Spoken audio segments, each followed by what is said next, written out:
à tous. Bonjour. Est-ce que vous nous voyez bien? Vous nous entendez bien? Super, Super. Bon, bah, nickel. nickel. Bienvenue, à notre webconférence.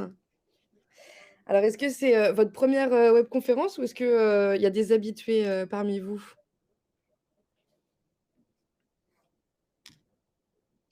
Les Habitués, habitués, ouais, il y a un peu de tout.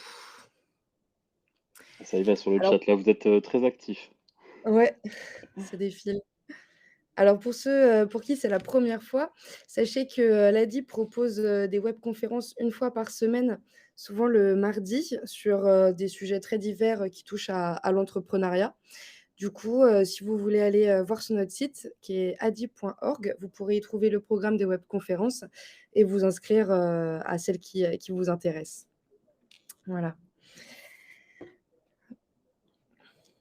À la fin de la journée ou même dans la semaine, on essaiera de publier la webconférence sur notre chaîne YouTube. Vous pourrez donc, aller la retrouver, à cet endroit-là. Et donc là, on est parti pour 1 heure, avec en partenariat avec Mes Aides Publiques. Donc ça sera à peu près une demi heure, 3/4 d'heure de présentation, puis après, des questions-réponses. Et voilà, donc n'hésitez pas à poser vos questions, dans le chat, hein, on essaiera d'y répondre. Bon et ben, on va pouvoir partir. Je vais commencer par vous présenter l'ADI et après je laisserai la parole à Michel. Apparemment, il y a des problèmes de son. Est-ce que Ah, c'est, pour tout le monde ou est-ce que c'est, pour, je vois Charline et Claude? OK. hem, Mmh. Donc on a bon, certains cas. ouais.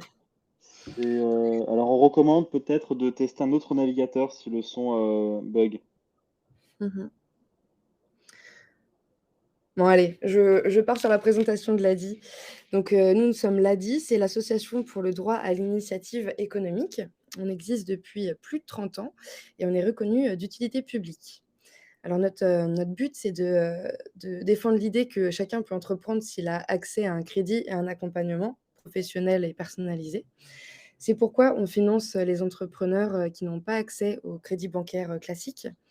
Donc nos microcrédits vont jusque, 12 000 €. Ils peuvent être couplés, d'une prime ou d'un prêt d'honneur et on propose un accompagnement qui est totalement gratuit, qui est, personnalisé, individuel, donc qui peut se faire, dans nos agences, puisqu'on a 158 agences en France métropolitaine et outre-mer.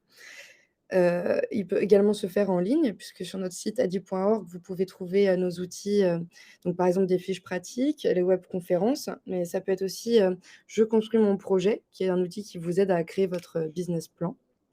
Voilà, donc on a 1 300, bénévoles, dans toutes ces agences. On a des permanences aussi, chez nos partenaires et voilà. On propose aussi des solutions, d'assurance pour assurer votre entreprise, vous et votre voiture. Voilà, donc aujourd'hui, on a une webconférence avec, Mes Aides Publiques et donc je vais laisser la parole à Michel. Merci Flore.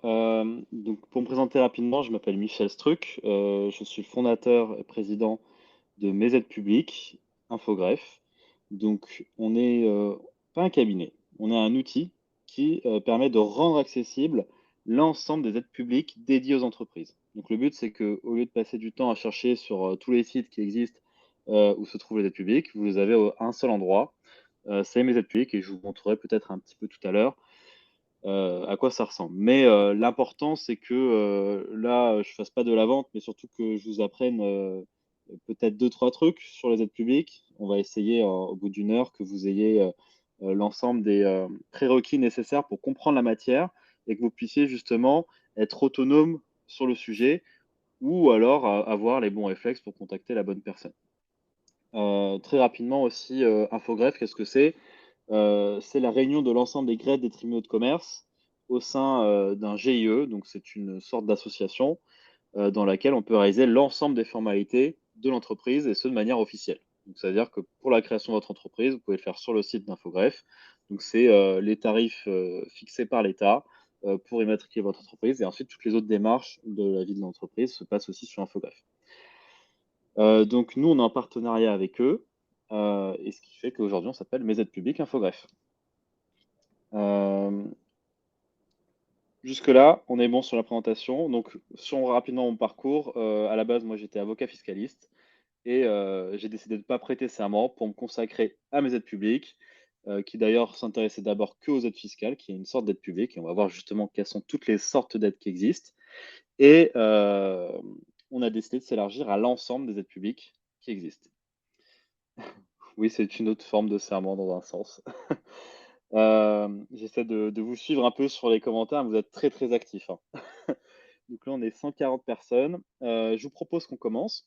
Donc, comment est axée ma présentation aujourd'hui? Donc, comme je vous ai dit, l'objectif, c'est quoi? C'est que vous ayez les clés de base sur la matière du financement public, qui est quand même une matière qu'on peut l'avouer, pas très sexy, hein. Ça implique des démarches administratives, ça implique de s'y connaître un peu en compta. Donc, le but, c'est que vous ayez les bases. Et les bases, on va les avoir en étape 1, en listant, en vous expliquant quels sont les types d'aides publiques, qu'est-ce que ça regroupe. Ensuite, on va voir quelle est la démarche à réaliser pour les obtenir, donc quelles sont les étapes. Si aujourd'hui, moi, je suis une entreprise qui me lance, comment je vais faire pour obtenir mes aides? Et je vais poursuivre sur très rapidement une présentation de l'entreprise, mais vous allez voir, c'est 2 slides juste pour vous montrer à quoi ça ressemble. Ensuite, on a une troisième partie sur les financeurs publics, donc les personnes, enfin les entités qui vont donc vous mettre à disposition donc ces types de financement. Donc, on va expliquer quels sont les types de sortes, du plus proche au plus éloigné. Et enfin, on va faire une slide sur quels sont les critères qu'on va vérifier pour obtenir les aides publiques. Ça vous va? Ok, super. Alors pour micro et société individuelle, on verra, il y aura peut-être des petites questions. Ok, super. Donc, quelle aide publique existe pour une entreprise? Qu'est-ce que ça regroupe? On appelle ça les natures des aides publiques. Donc, je les ai regroupées en plusieurs catégories. Donc déjà, on me dit souvent que les aides publiques, c'est que pour la création. Alors, pas du tout. Nous, sur notre site, on a 14 thématiques et la création, c'est une thématique parmi les 14. Donc, il faut bien que vous ayez en tête que les aides publiques, ça s'adresse à tous les stades d'avancement de l'entreprise. Donc là, on va peut-être faire un petit focus sur la création parce que c'est votre cas actuellement. Mais il faut avoir en tête que les aides publiques, c'est quelque chose que vous allez pouvoir solliciter en continu en fonction en fait d'une thématique, par exemple l'innovation, l'écologie, en fonction d'un projet, par exemple un projet de recrutement, un projet d'investissement d'un matériel ou d'une implantation immobilière, ou alors ça peut être aussi des aides publiques qui sont mises en place en réponse à l'actualité. Donc on a eu, et je pense que vous avez bien suivi cette actualité, les aides liées au Covid-19. En parallèle, on avait le plan de relance et là, plus récemment, on a le plan de résilience avec l'Ukraine et on arrive avec France 2030 qui est sorti aujourd'hui d'ailleurs sur cette thématique-là. Donc, on s'adresse à tous les stades d'avancement d'entreprise. Donc, quels sont les types de nature? Se faire rembourser, moi je regroupe les subventions, les exonérations fiscales, la prise en charge de coûts. Euh, je rigole par rapport à certains commentaires. Donc, les subventions. Subvention, c'est quoi? C'est une somme qui va être fournie par le financeur public, pour vous inciter à mener votre projet à bout. Par contre, on vous demande pas de le rembourser, on va vous demander des comptes à la fin, du projet. Donc par exemple, là, vous avez pour la création, notamment en innovation, à Paris, ce qu'on appelle le PIA, et vous allez pouvoir demander une subvention de 30 000 € à partir du moment où vous remplissez des conditions, notamment, que le projet soit innovant. Et donc les 30 000 €, on va vous donner une avance de 21 000 € et au bout de 6 mois ou 1 an, ça dépend de la durée de votre projet, on va voir si le projet a été mené à bien, si vous avez bien réalisé les dépenses, telles qu'elles ont été convenues dans un contrat que vous allez signer avec le financeur public et si tout est OK, là, on va vous fournir à la fin et donc pas besoin de rembourser. Donc c'est une somme sans contrepartie financière, mais une contrepartie de bien réaliser le projet. TRL inférieur à 6, qu'est-ce que TRL? Claude Andrieux? Quand vous allez me répondre, je vais essayer de rebondir là-dessus. Donc voilà, on a les subventions. Exonération fiscale et sociale, ce sont des aides qu'on appelle des aides dites de droit. Donc, on va en parler tout à l'heure sur les critères. Et donc, ça va être tout ce qui va réduire euh, vos impôts à différents niveaux. Ça peut être au niveau de l'assiette, donc c'est-à-dire le montant sur lequel on va appliquer le pourcentage d'impôt. Ça peut être au moment où l'impôt est déjà calculé. Et donc, dans ce cas-là, on va parler de réduction ou de crédit d'impôt. Je ne vais pas aller dans le détail de toutes les sortes, mais comme ça, vous avez un panel assez généraliste. Vous allez avoir tout ce qui est exonération de cotisations sociales, notamment le plus connu, c'est le statut jeune entreprise innovante. Vous allez donc, sur vos salariés, ingénieurs notamment, vous allez payer moins de cotisations. Ah oui, ok.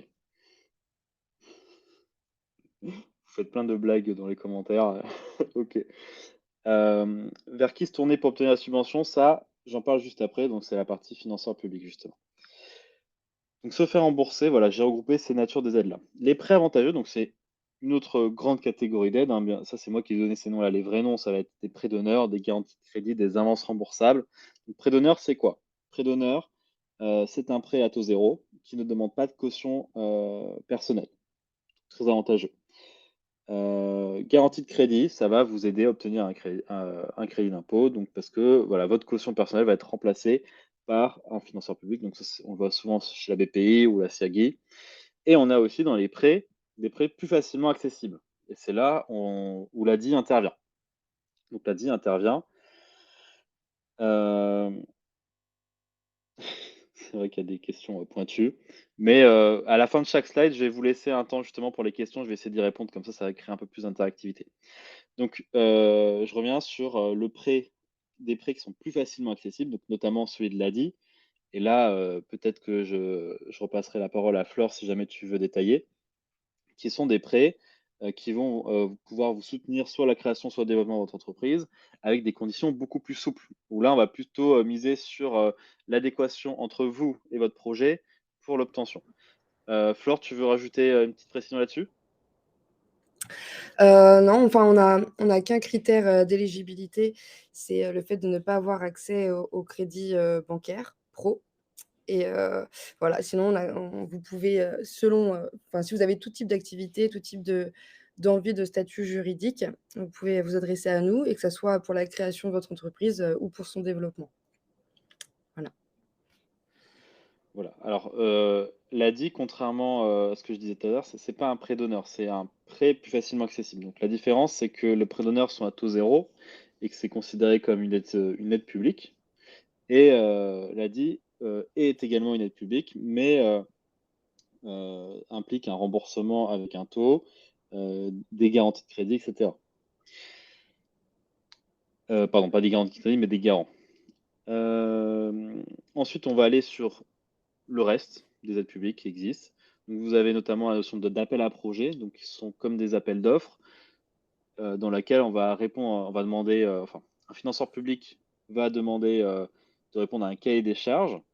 Donc ça peut être soit un projet individuel, soit un projet collectif. Donc ça implique de se réunir entre plusieurs entreprises. Les appels à projets sont limités dans le temps, donc c'est pour ça qu'il faut être assez réactif sur la réponse et peuvent prendre la forme de plusieurs natures d'aide publique. Donc, c'est-à-dire que dans un appel à projet, on peut avoir un peu de subvention, un peu d'avance remboursable. Ah bah tiens, c'est ça qui me manquait juste avant, les avances remboursables. Les avances remboursables ou récupérables, ce sont des prêts qui vont avoir des taux très avantageux et qui vont, dans certains cas, ne pas être remboursables si jamais la technologie qu'on développe ou les conditions ne sont pas remplies. Si la boîte ne marche pas, en gros, on n'a plus besoin de rembourser le crédit. Ou alors, on ne doit le rembourser qu'à partir du dépassement de certains seuils de chiffre d'affaires réalisés. Donc, ça dépend des contrats en question. Voilà, ça reste un prêt qui va être intéressant dans le cadre du développement d'un projet. Donc, on a aussi les concours, qui sont une forme d'aide publique, qui ont pour eux l'avantage d'avoir, un, de la visibilité et deux, une somme forfaitaire qu'on va pouvoir utiliser pour financer euh, des projets dans l'entreprise. Et enfin, une aide publique qui passe à la trappe, c'est une aide publique de toute façon qui n'est pas financière, des accompagnements. Des accompagnements où vous allez pouvoir consulter des experts comptables, des avocats, ou autres experts, hein. Par exemple, je sais que l'INPI font des accompagnements pour le dépôt de marque. Donc des accompagnements qui vont vous aider sans que ça soit financier. Donc c'est des moyens humains qu'on vous met à disposition.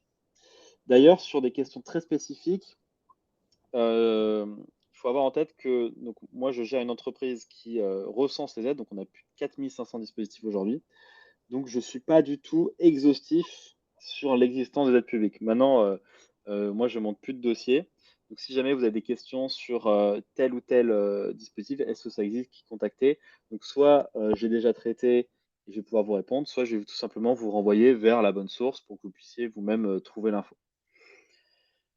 Donc là, ce que je vous propose, c'est qu'on passe à un petit question-réponse sur cette slide-là.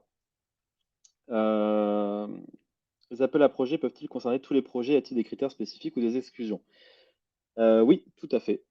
Heu, j'ai des questions très intéressantes. Alors oui, les appels à projets, ça dépend, c'est très large, ça va dépendre de la région qui, les met en place, enfin du financeur public plus généralement, parce que c'est pas forcément une région. Donc ça peut concerner tout type de projet.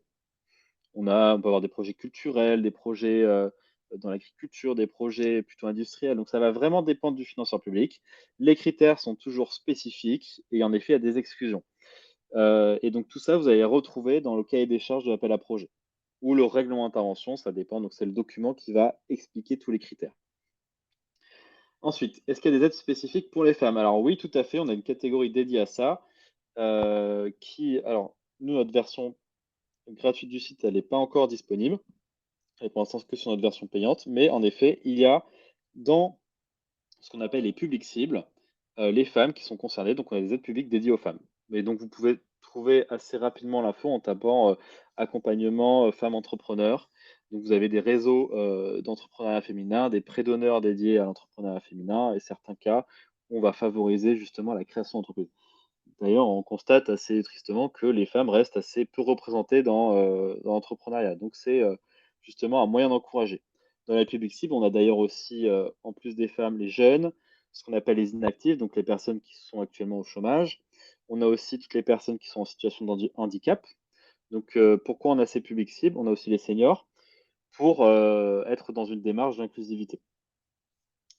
Alors, hem liste d'appels à projets pour 2022, bah, alors ça, c'est notre travail tous les jours, hein, c'est de recenser tous les appels à projets. Donc, les sources sont tellement différentes. Nous, on applique la loi de Pareto, c'est-à-dire qu'on va avoir 90% des aides qu'on va pouvoir récupérer rapidement et les 10%, on va les grappiller un peu partout. Donc là, je peux difficilement donner une liste, mais rien que sur la partie européenne, on est déjà à 450 appels à projets. Et donc, ça ne prend pas en compte les régions ni les départements. Euh, C'est énorme, merci, ce n'est pas une question. Merci. Comment faire un prêt d'honneur? Vers qui se tourner? La banque ou autre? Alors, à ma connaissance, je n'ai pas de banques qui font des prêts d'honneur, ce sera plutôt des organismes. Donc les plus connus, ça va être le réseau France Initiative et le deuxième plus connu, c'est Réseau Entreprendre. Donc auprès de ces organismes-là, on va pouvoir donc solliciter des prêts d'honneur. Donc c'est quasiment comme des aides publiques, donc il faudra remplir des critères spécifiques. Donc sur les critères, c'est une slide qui arrive, plus tard. Et donc, France Initiative est un peu plus accessible que Réseau Entreprendre. Après, comme tout, ça dépend des régions. Plus vous êtes proche de l'Île-de-France, plus ça sera difficile. Et donc, il faut bien se renseigner. Donc, ça, c'est aussi ce qu'on va voir tout à l'heure sur les attentes des financeurs publics, etc. Pour trouver les appels à projets, donc soit, bon, ça, on verra aussi au niveau des financeurs pour trouver les sources. Quelles sont les conditions pour avoir ces droits? Ça dépend des sources. Chaque aide publique a ses propres conditions. Il n'y a pas de conditions générales qui s'appliquent à toutes les aides. Il y a une aide pour pouvoir construire son cahier des charges. Alors, ça, il y a plusieurs niveaux, d'aide qu'on peut avoir. Donc ça, je vais le voir on va le voir juste après. Heu, FCIP, alors j'ai pas en tête, l'acronyme. FCIP, il est temps, BPI France nous appelle à projet concours. Alors en effet, on a des appels à projets de BPI France. Donc BPI France est un des financeurs publics. Merci. Quel genre d'aide je peux retenir pour la création d'entreprise? Donc là, pour les réponses spécifiques, je pourrais difficilement intervenir parce que chaque projet est différent, on a des régions différentes et donc c'est au cas par cas. Donc c'est au cas par cas qu'il faudra aller voir. On a en effet les aides publiques. Alors l'ADEME, ça va être un financeur public qui est lié à l'inclusivité et l'écologie. Donc là, vous allez trouver des dispositifs liés à ça. Est-ce que les aides sont-ils les mêmes pour la Réunion? Bah non, du coup, puisque la Réunion est un financeur public en tant que tel. Donc après, oui, on peut avoir des dispositifs nationaux qui s'appliquent à la Réunion, mais on va avoir aussi des aides spécifiques pour la Réunion, et ça, justement, on va le voir juste après. Donc là, on a fait qu'est-ce qu'une aide publique? Euh, Ah, ça c'est important. Est-ce que ces aides publiques sont spécifiques à la France? Alors oui et non. On a des aides publiques spécifiques en France, mais on a aussi des aides européennes. Alors nous, pour l'instant, on s'adresse uniquement à la France et aux aides européennes, qui donc incluent la France, mais on peut trouver des aides justement européennes qui sont communes en France et en Belgique. Mais par contre, il faudrait avoir cette démarche-là, qui je pense est similaire, mais là pour le coup, j'ai pas étudié la Belgique pour pouvoir vérifier.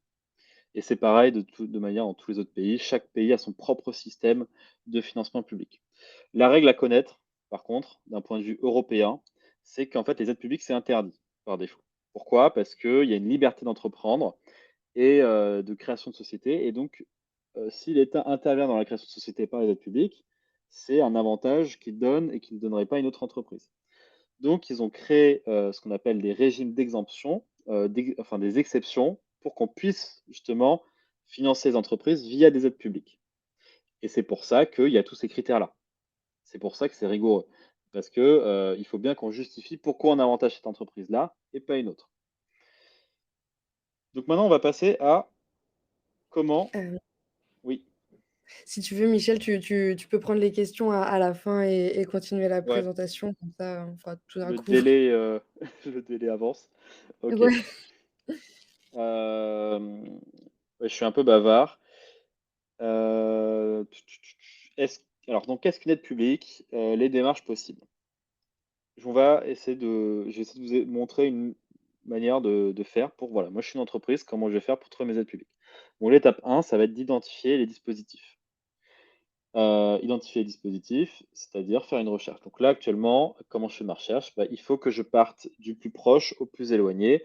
Donc je vais aller, d'abord sur Google à taper quelques mots-clés, je vais voir des sites, donc il y a des sites qui référencent, des aides, il y a des guichets.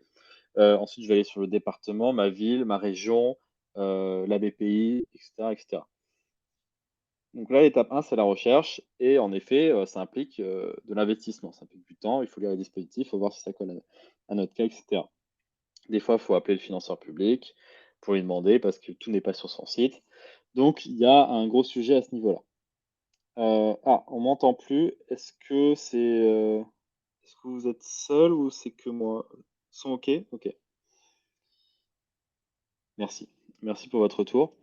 Donc voilà, nous, notre travail, c'est justement d'éviter que cette recherche soit compliquée et de la recenser tout au même endroit. Ensuite, une fois qu'on a trouvé les aides, qu'on a débroussaillé le sujet, là, il faut vérifier son éligibilité, c'est-à-dire regarder toutes les conditions. Et donc là, ça implique de lire du contenu et de voir si on répond bien aux conditions. Donc nous, on est, merci, on est, on a ce travail-là de justement simplifier cette vérification d'éligibilité. Donc c'est quelque chose qu'on développe au fur et à mesure, mais vu que chaque aide a ses propres conditions, nous, pour vous donner une idée, on est une équipe de 8. Donc on n'a pas encore les moyens de couvrir les 4 500 aides. Donc là, on crée ce qu'on appelle des rapports d'éligibilité pour simplifier cette, étape-là, où on a juste des questions à remplir et ensuite on nous donne un score sur 20 sur l'éligibilité. Ce qui nous permet de savoir tout de suite si c'est utile ou pas d'appeler le financeur public. Donc là, ce travail de vérification d'éligibilité, on le fait en continu, mais ça prend du temps. Une fois qu'on a les aides et qu'on a vérifié les conditions, c'est là on va passer à l'étape de réaliser le dossier. Donc réaliser le dossier, ça implique de remplir les critères et de remplir le dossier, de remplir les champs, et cetera. Donc tout ce qui va être, description du projet, hem, ce qui va être, description de l'équipe, business plan, et cetera, et cetera. Donc ça, c'est des critères assez basiques de dossier et après il y a toutes les pièces justificatives à fournir. Donc soit là, cette étape-là, soit vous le réalisez tout seul, donc ça vous permet d'économiser du temps, de bien comprendre aussi, de structurer votre projet, ce qui peut être parfois difficile et donc ça peut être, intéressant de se faire accompagner et c'est là où d'ailleurs l'ADI a, un rôle. Parce qu'une fois que, Flore, tu m'arrêtes si je me trompe, mais une fois que le prêt de l'ADI a été obtenu, il y a un accompagnement derrière par, des experts qui peuvent vous aider justement sur cette partie-là, structurer le business plan, structurer, donc le business plan pour moi, c'est la partie, à la fois financière, mais aussi la partie de description de l'activité, d'acquisition, de clients, donc d'entrée sur le marché et cetera. Et donc là, vous pouvez vous faire accompagner par l'ADI et nous, ce qu'on fait sur la plateforme, c'est de la mise en relation avec des experts. Alors, il faut savoir que les experts en aide publique, ils ont beaucoup de demandes, ils ont beaucoup de dossiers et donc en fait, là, c'est les rôles qui sont un peu inversés. C'est plutôt eux qui vont, venir vers vous si le dossier, c'est quelque chose qui, sont à même de vous accompagner. Donc c'est pour ça que là, on a plus de demandes que d'offres et on essaye de renforcer notre réseau d'experts pour que tout le monde puisse être accompagné. Mais voilà, il ne faut pas être, surpris si jamais on n'a pas encore de retour parce que là, notre entité, en fait, nous, on ne se focalise pas sur la mise en relation. Nous, je vais vous expliquer après ce qu'on fait vraiment. BPE, BPE, je vais essayer de répondre aux questions. BPE, je ne sais pas quoi ça fait. Peut-être business plan, BPE, ou BPI peut-être. BPI, qui est la Banque publique d'investissement, qui est un financeur public assez réputé, qui permet de financer un grand nombre de projets. Comment trouver ces experts avec vous, ADI ou autre? Donc, soit avec l'ADI, une fois que le prêt est obtenu, vous avez donc le réseau d'experts de l'ADI à disposition. Soit, en effet, sur la plateforme Mes aides publiques, vous pouvez tenter de soumettre une candidature de dossier et d'être recontacté par un expert. Je précise Ouais. aussi que, l'accompagnement ADI peut être, en amont, du prêt Mmh. aussi. Enfin, il y a une Ah, demande de OK. prêt et pour construire le projet, l'accompagnement peut être fait avant. Voilà. Bah, super. Alors, par contre, sur les projets spécifiques au cas par cas, je pourrais pas répondre, je suis désolé. Heu pour 2 raisons, hein. Déjà, je fais plus de dossiers. Donc, là, moi, j'essaie de vous aider au maximum et on en a plus la bande passante de monter des dossiers. Moi, mon rôle est vraiment de construire un outil qui va recenser toutes les aides et en fait, je vous les mets à disposition gratuitement sur le site. Mais nous, ce qu'on vend vraiment, c'est un outil qui va être dédié aux avocats, aux experts comptables, donc à ceux qui accompagnent pour qu'eux puissent accompagner au mieux leurs clients. Heu et enfin, du coup, une fois qu'on a réalisé le dossier, bah, c'est important de le suivre parce qu'il faut amener le projet jusqu'au bout. Et donc, comme je vous ai dit tout à l'heure, par exemple, pour la BPI, la subvention, on va vérifier à la fin si toutes les dépenses ont bien été réalisées. Euh, donc, rapidement, à quoi ressemble le site? Vous mettez votre projet. Donc, soit l'entreprise est déjà immatriculée, donc vous n'avez plus qu'à taper le nom, soit vous mettez que vous êtes en création et vous mettez votre code NAF et votre localisation. Et ça nous suffit, ainsi que votre projet, pardon, donc projet de création ou d'innovation. Là, ça nous suffit déjà pour faire un tri parmi les 4500 aides. Alors, si vous voyez un grand nombre d'aides, il ne faut pas avoir peur, c'est parce que on vient d'ajouter les aides européennes. Donc, si vous décochez aide européenne, d'un coup, vous allez avoir beaucoup, beaucoup moins de résultats. Donc voilà, une fois que vous avez rentré les résultats, ça ressemble à ça. Vous avez vos dispositifs et vous pouvez lire les fiches qui sont simplifiées. Donc là, deux possibilités. Soit vous cliquez sur être accompagné. Dans ce cas-là, vous soumettez votre dossier et un expert vous répond. Et donc, nous, on ne gère plus rien. Soit vous cliquez sur nos offres personnalisées. Et là, par contre, si on peut vous aider au cas par cas, mais ça a un coût et c'est parce qu'on met quelqu'un à disposition derrière qui est expert en aide publique et ça a un coût de 250 euros. Donc, on prend le temps avec vous de discuter, de voir vraiment toutes les particularités du projet. Ensuite, on vous fait un livrable de 15 pages dans lequel on explique tous les dispositifs et comment les obtenir. Et ensuite, on fait un débrief avec vous lors d'un rendez-vous pour que vous soyez vraiment guidé sur la suite. Mais voilà, ça, c'est vraiment très optionnel. L'idée, c'est que vous puissiez être autonome. Le code NAF, c'est quoi? C'est le code officiel qui correspond à votre activité et qui va être la base de pas mal de dossiers, de pas mal d'aides fiscales, et cetera. Hem, Ensuite, les acteurs. Donc là, il me reste combien de temps, Flore? Il me reste 15 minutes? Oui, OK. ouais. Bon, là, ça va aller vite. Donc on a, les acteurs. Qui sont les acteurs? Donc les acteurs, ce sont, ce que moi j'appelle les acteurs, ce sont les financeurs publics, donc les entités qui, vont vous faire bénéficier, de ces aides. Donc, pourquoi c'est important de les savoir? Parce qu'il faut en amont, de chaque demande, comprendre les intérêts et leur vision, parce qu'ils vont fournir quand même une aide, ils ont, derrière des intérêts et donc il faut répondre à ces attentes.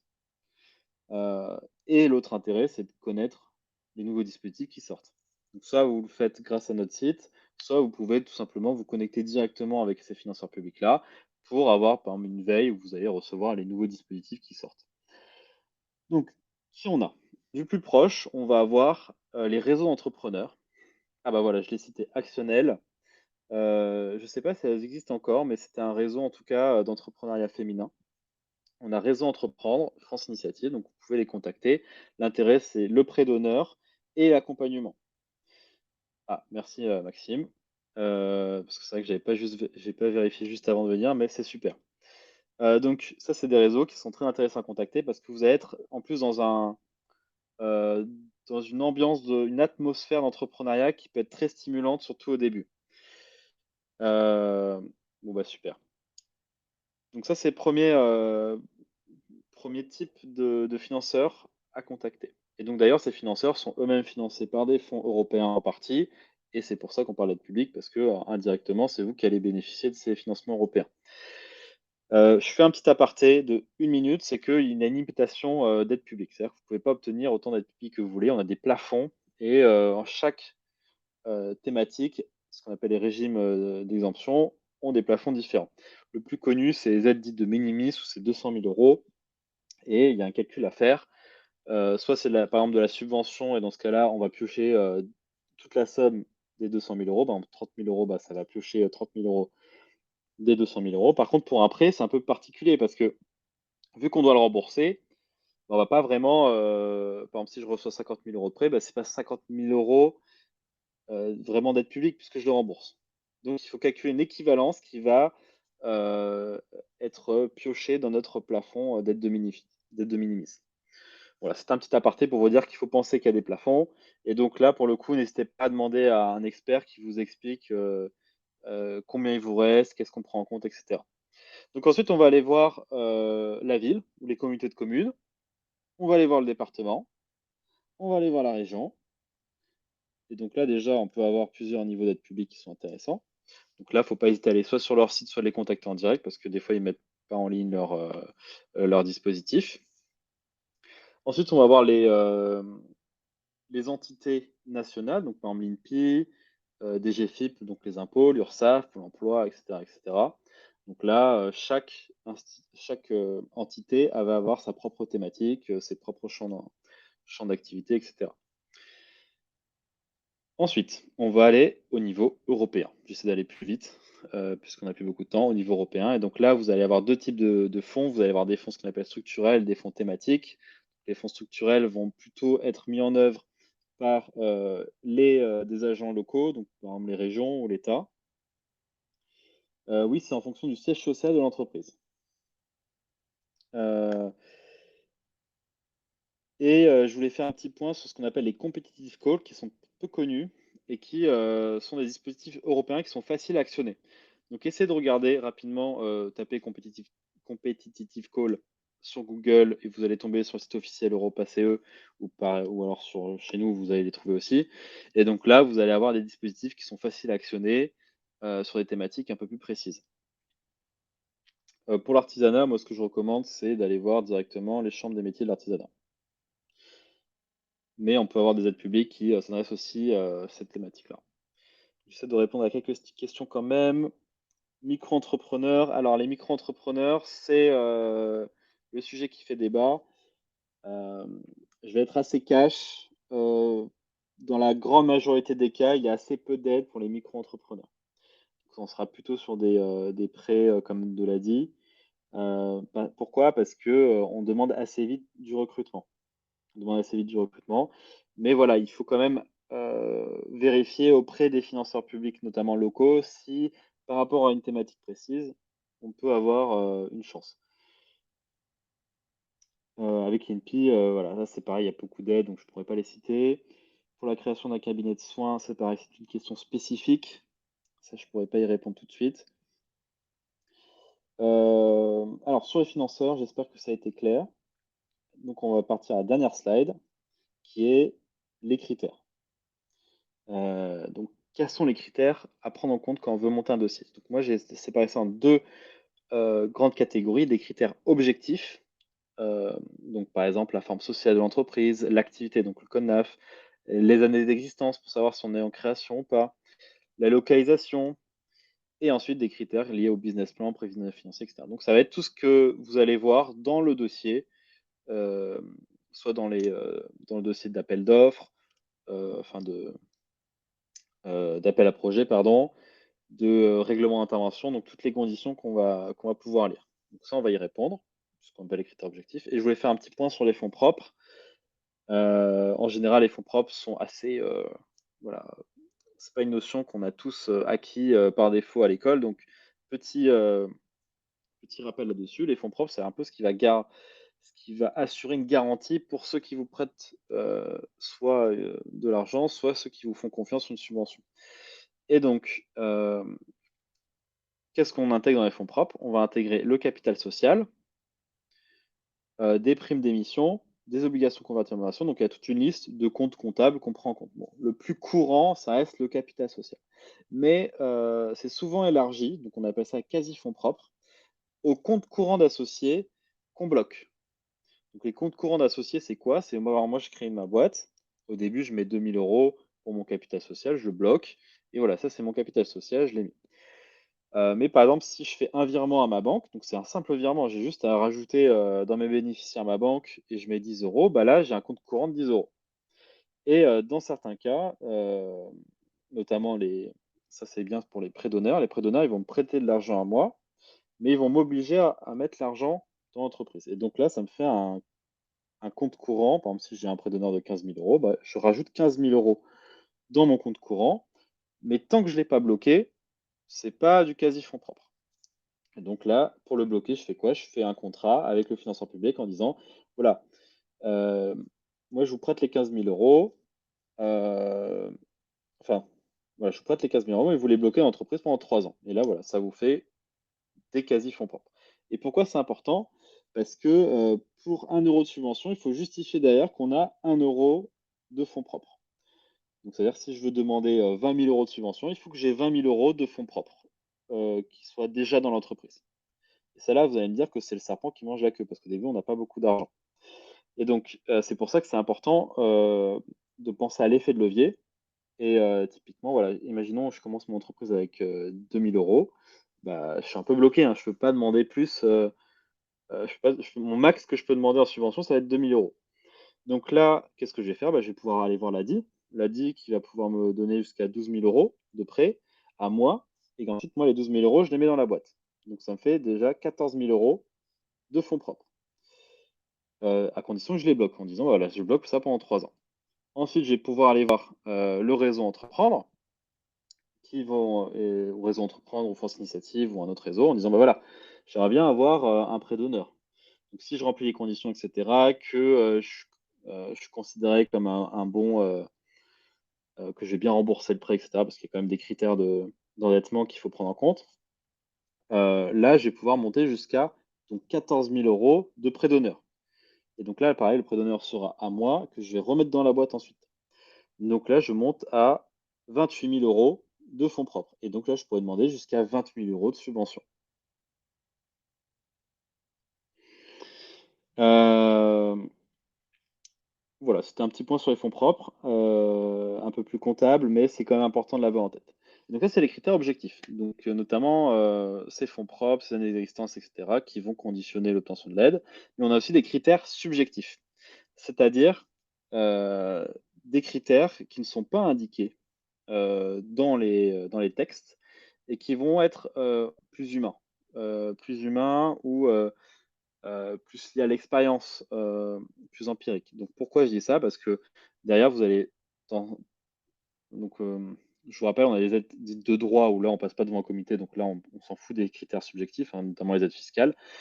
Mais pour les autres aides où on passe devant un comité qui va donc devant un jury qui va vérifier le dossier, ils vont aussi vérifier, l'équipe ou le porteur de projet, et la complémentarité de l'équipe par rapport aussi à l'entité. Il faut que les 2 aient de la cohérence. Donc c'est là, on va parler de crédibiliser le projet. Il faut aussi montrer, qu'on est à 100 dessus, que le projet, on va le mener à bien et qu'on a mis tout en œuvre, que tous les feux sont en vert pour mener à bien ce projet-là. Et donc c'est là où c'est important, bah, de bien, se mettre dans la bonne case. Voilà, si par exemple je sollicitais une femme entrepreneur, bah, je vais appuyer vraiment sur cette partie-là et sur aussi peut-être les bénéfices que je vais pouvoir faire en termes d'inclusivité et cetera. On va crédibiliser le projet aussi en termes de compétences. Par exemple, si j'ai que des, commerciaux qui vont faire une boîte en nouvelles technologies, bah, c'est pas hyper cohérent. Il faudra prouver, comment je vais mener à bien le projet et cetera et cetera. Et voilà, j'ai fini mes slides. J'essaie de un peu tracer sur la fin. Est-ce qu'il y a des questions? Est-ce que c'était clair? Parce que sur la fin, je suis allé un peu plus vite. Il y avait des notions un peu plus, complexes. Super.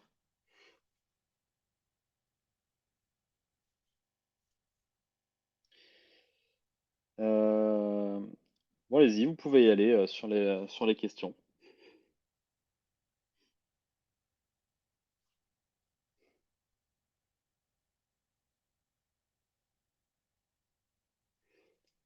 Merci à vous pour, vos retours en tout cas. Je vais voir si je peux peut-on cumuler plusieurs aides publiques? Alors oui, on peut cumuler plusieurs aides publiques à la condition qu'une aide publique ne finance jamais la même dépense. Et après aussi, on a des règles de cumul qui, dépendent de certaines aides. Donc ça, soit c'est déjà, indiqué dans le règlement d'intervention, soit il faut les connaître. Il faut que ce soit un projet qui aboutisse à la fin sur des projets, pardon, je lis en rapidement. Alors non, il n'y est alors, je lis la question: «Il faut que ce soit un projet qui aboutisse à la fin forcément sur des projets d'embauche? Quid des entreprises nomades?» Alors non, toutes les aides ne sont pas conditionnées à, du recrutement. La plupart, oui, parce que pourquoi? Il faut que, bah, l'argent qui est investi ait des retombées économiques sur un territoire donné ou sur une thématique donnée. Donc c'est pour ça qu'il y a souvent des conditions d'embauche, mais c'est pas, le cas à 100. Les entreprises nomades, alors, là, c'est un cas particulier. Je suppose, mais à vérifier, qu'ils devraient avoir des aides publiques, notamment je pense aux food trucks. Donc ça doit exister, peut-être qu'on sera plus sur, du prêt d'honneur, mais ça à vérifier, c'est un cas particulier. Est-ce que j'ai des liens à communiquer? Bah, je peux vous communiquer mon lien. Mes aides publiques, donc c'est, infogreffe.mesaidepubliques non, pardon, mesaidepubliques.infogreffe.fr. Sachant que ça, c'est notre site gratuit sur lequel vous allez retrouver une partie des aides. Mais si vous voulez aller vraiment dans la précision, moi, je vous invite vraiment à aller, comme je vous ai dit, d'abord au plus proche de vous. Donc aller dans la ville, dans les comités de communes, ensuite le département, la région. Donc là, je ne peux pas vous envoyer tous ces liens. Si on fait un prêt bancaire de 10 000 € pour avoir un capital social, peut-on demander des subventions de 10 000 €? Alors oui, tout à fait. Si les 10 000 € sont réinvestis en capital, ça fait des fonds propres de 10 000 € et dans ce cas-là, on peut demander des subventions. Alors il faut bien que le capital, enfin que le prêt bancaire soit réutilisé dans le capital. Si c'est l'entreprise qui s'endette et donc que ça fait de la dette pour l'entreprise, là, c'est plus enfin, plus la même chose. C'est plus du fonds propre. Pourquoi le projet micro-entreprise aurait-il moins de chances d'obtenir une aide publique? Hem, Ça, c'est une question assez délicate. Ça va dépendre des projets et c'est surtout que, on va chercher vraiment à favoriser des projets qui, heu, qui vont être menés jusqu'au bout, qui vont avoir des recrutements et des retombées économiques et de ce que j'ai constaté, hein, mais il y a des aides pour les micro-entrepreneurs, notamment la plus connue, c'est, l'ACRE, où vous allez pouvoir bénéficier d'avantages, de réduction d'exonération sociale, heu, la première année où on bénéficie du statut d'entrepreneur. On va avoir quelques aides comme ça qui vont favoriser les micro-entreprises. Si on est à zéro, c'est-à-dire pas de fonds, peut-on avoir droit à ces aides? Alors là, si l'aide demande, des fonds propres minimum, du coup non. Non, il faudra justifier 1 € de fonds propres. À certains cas, je vérifie. Là, si on est vraiment à zéro et qu'on veut commencer à avoir des fonds, ça va passer par plusieurs mécanismes, de financement. On peut tenter les concours. Les concours ne nécessitent pas de fonds propres. Donc les concours, ça peut être un moyen d'avoir des fonds sans mettre rien du tout, au panier. Hem, mais en soi, la plupart du temps, on limite, on plafonne l'obtention d'une subvention, en tout cas, à des fonds propres. Après, par exemple, il y a l'ADI qui permet aussi d'obtenir un financement donc sans avoir d'apport. Qui s'occupe des subventions accordées par les associations ZRR, c'est-à-dire accordées pour tout type de projet micro-entreprise. Alors oui, les ZRR, ce sont des aides fiscales et il me semble, parce que j'ai un doute, ça fait longtemps que j'ai plus de fiscalité, ça fait maintenant plus de 4-5 ans. Il me semble que c'est juste une case à cocher dans le bon formulaire, au moment du dépôt de l'alias fiscale. Et là, on a un site qui est dédié, qui recense toutes les rues, heu, qui sont, éligibles aux aides fiscales de ZRR. Quel est le statut le mieux pour commencer une petite entreprise? Donc là, c'est plus une question juridique, mais bon, de manière, on va dire, entre nous, moi, je conseillerais de commencer en auto-entreprise. Après, ça dépend des cas. Auto-entreprise, c'est simple, on peut commencer rapidement, faire son business. On bénéficie, d'avantages, sur, la taxation des premiers bénéfices, donc moi, je commencerai comme ça. Après, il faut anticiper la suite et cetera. Donc là, on est plus sur du conseil juridique, donc pour le coup, je peux pas m'avancer. Merci de OK. Merci de ne pas nous avoir noyés avec des diapos. Bah, je vous en prie, il y a pas de souci. Existe-t-il un site qui répertorie, toutes les subventions disponibles à l'instant T? Bah, ça, c'est ce qu'on essaye de faire et on est aujourd'hui le site le plus complet. On a commencé, on avait 1 500 dispositifs, on en a 4 500 aujourd'hui et on continue d'en rajouter, tous les jours. C'est vraiment un travail de longue haleine. Donc nous, moi, mon équipe, c'est que des ingénieurs quasiment. Donc c'est vraiment un travail de recensement, technologique. Et après on raffine la donnée à la main, notamment pour avoir, enfin on la raffine avec de l'IA et à la main. Donc ce qui voilà, je vous laisse imaginer le travail. Le prêt d'honneur va-t-il jusqu'à combien de financement? Ça dépend des prêts d'honneur, ça dépend des financeurs, les plus connus, comme je dis, Réseau Entreprendre peuvent aller jusqu'à 50 000 €, voire parfois 100 000 € dans des projets très technologiques. Hem, on a tout ce qui est France Initiative aussi qui vont intervenir à différents niveaux. Donc voilà, il faut se renseigner auprès du financeur public et ça va dépendre du projet. Un projet d'économie circulaire, dont la partie production se fait hors de France et la partie commercialisation en France peut demander des aides. Trop spécifique pour que je réponde là comme ça. Faut-il bien fouiller pour trouver des aides locales et surtout pour les micros? Oui, il faut bien fouiller. Bah, après, passez pas non plus trop de temps. Il faut qu'à un moment donné, vous avez une activité, le plus important, c'est l'opérationnel.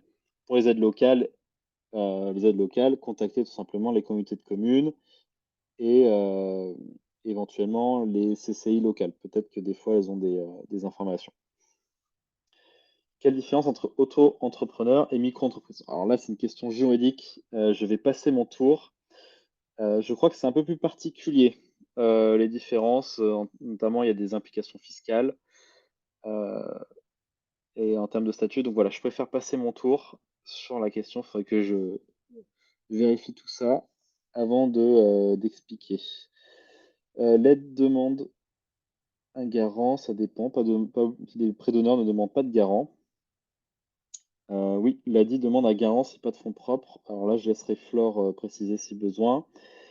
Pourriez-vous préciser quels types d'aides peuvent être alloués par les réseaux d'entrepreneurs et par l'INPI? Alors très rapidement, les réseaux d'entrepreneurs ont principalement des aides, de prêts d'honneur et d'accompagnement. Donc accompagnement au montage de dossier, accompagnement juridique, accompagnement aussi, business, donc comment mettre en place, des indicateurs financiers, comment gérer une équipe et cetera. Et l'INPI, on va avoir plutôt, des aides liées au dépôt de la marque, à l'éligibilité, de des droits d'auteur, je crois. Alors là, pareil, il faudrait vérifier sur leur site parce que je ne connais pas toutes les aides par cœur. Si on veut en prendre une franchise, alors oui, on a des aides publiques dédiées à la reprise d'entreprise. Alors par contre, je ne pourrais pas les citer. Quelles aides pour acheter une franchise à part l'emprunt bancaire? Donc là, c'est pareil. Si vous voulez, sur le site, on a une catégorie dédiée à ça. Doit-on avoir son numéro sirène ou SIRET avant de demander les aides? La plupart du temps, oui. Il faut que l'entreprise soit déjà créée, mais on peut heu, déjà anticiper, l'obtention de cette aide-là et donc commencer à regarder sans forcément avoir, de sirène. D'ailleurs, si vous voulez la différence entre sirène et SIRET, sirène, c'est le socle de base. SIRET, on ajoute des petits numéros à la fin pour chaque établissement. Donc le premier établissement que vous allez faire, bah, vous allez avoir un sirène et un SIRET unique. Dès que vous allez créer un nouvel établissement, vous aurez des petits numéros à la fin en plus pour voilà, un nouvel établissement, donc une nouvelle adresse. Heu, Quelle aide peut-on avoir pour un prêt de 100 000 €? Bah, là, je pourrais difficilement répondre. Aide pour la franchise, ça existe, mais pareil, je pourrais pas les citer.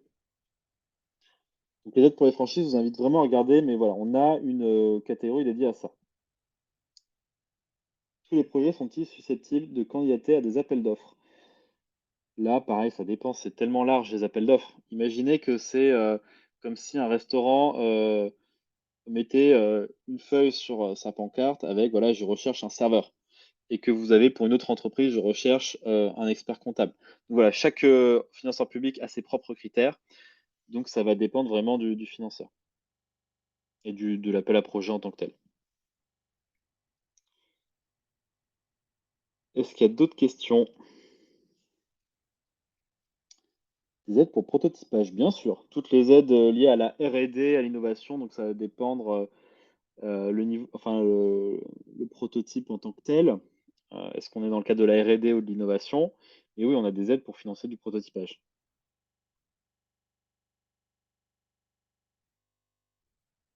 Ai-je le droit aux aides spécifiques si je suis une femme au chômage, mais que je monte une entreprise avec une autre personne qui n'est pas au chômage? Alors là, ça dépend des cas, mais en effet, on a 2 cas sur lesquels on est, bon, c'est-à-dire, enfin, on est bon dans le sens où on est sur des publics cibles. C'est, le public cible femme et le public cible qu'on appelle, d'un point de vue juridique, il ne faut pas le prendre mal, inactif. Et donc, ces 2 publics cibles-là, sont, dans certains cas, favorisés pour les aides publiques. Donc ça dépend, voilà, pareil, de l'appel à projet, de l'aide en question. Donc, en tout cas, ça peut être des points bonus qu'on peut soutenir au moment où on dépose le dossier. En disant: «Bah, voilà, heu, on va favoriser l'entrepreneuriat féminin, on est dans ce public cible-là. Après, les voilà, faut faire attention justement, comme je vous ai dit tout à l'heure, aux attentes des financeurs publics. Est-ce que c'est, la thématique qu'ils sont en train de soutenir?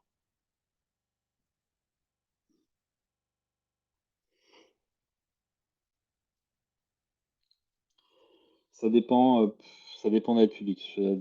Là, c'est difficile de répondre comme ça, c'est vraiment, au cas par cas en fonction de l'aide en question. Mais ça peut être en effet, en tout cas, c'est un critère à prendre en compte. C'est-à-dire qu'il faudra jouer, dessus au moment, où on va devoir défendre cette aide d'investissement. Soit c'est quelque chose sur lequel on sera entendu, donc ça vaut le coup, d'appuyer, sur le sujet ou alors d'orienter le dossier, plus, en ce sens.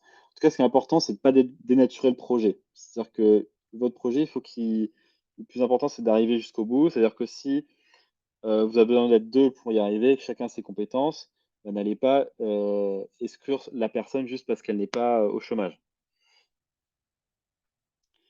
Si possible, d'obtenir des aides si actuellement salarié, mais que je souhaite devenir auto-entrepreneur.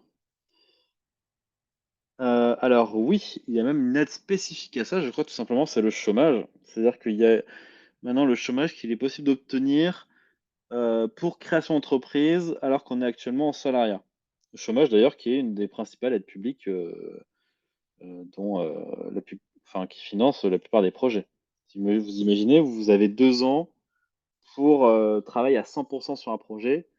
C'est l'équivalent d'une subvention de, je fais très rapidement, alors si on part sur un SMIC de quasiment 20 000 €, plus de 20 000 €. Quels sont les avantages supplémentaires pour les femmes inactives? Hem, ça dépend des cas. J'ai répondu tout à l'heure. Sur le site mentionné, mes aides publiques Infogreffe, faut avoir un sirène? Non, pas besoin, un petit bouton en dessous, je n'ai pas de numéro sirène. Faut-il avoir travaillé 50 millions d'entreprises, il me semble, pour le chômage? Alors oui, il faut vérifier les critères, mais je crois que c'est ça, tout à fait. Enfin non, 5 ans. si jamais on quitte l'entreprise pour, avoir comme objectif de monter une entreprise. Mais, le chômage, on peut l'obtenir à partir de 1 an, voire moins, alors j'ai plus les critères pareil exactement en tête, mais on peut quitter l'entreprise, il faut que ce soit pour des raisons involontaires, c'est-à-dire soit rupture conventionnelle, soit licenciement, pour obtenir le chômage.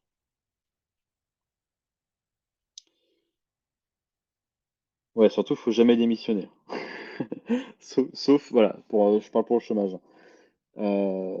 La démission, voilà, n'est valable, de ce que je vois, il faudrait vérifier, c'est en effet 5 ans, mais sinon c'est rupture involontaire pour bénéficier du chômage avant les 5 ans. Donc là, c'est pareil, c'est du juridique, il faut vérifier. Moi, je suis pas habilité à y répondre comme ça au tac au tac.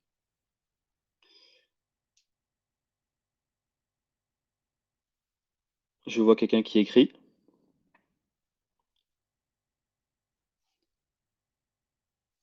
Flore, tu me confirmes bien que c'est à 30 que ça se termine?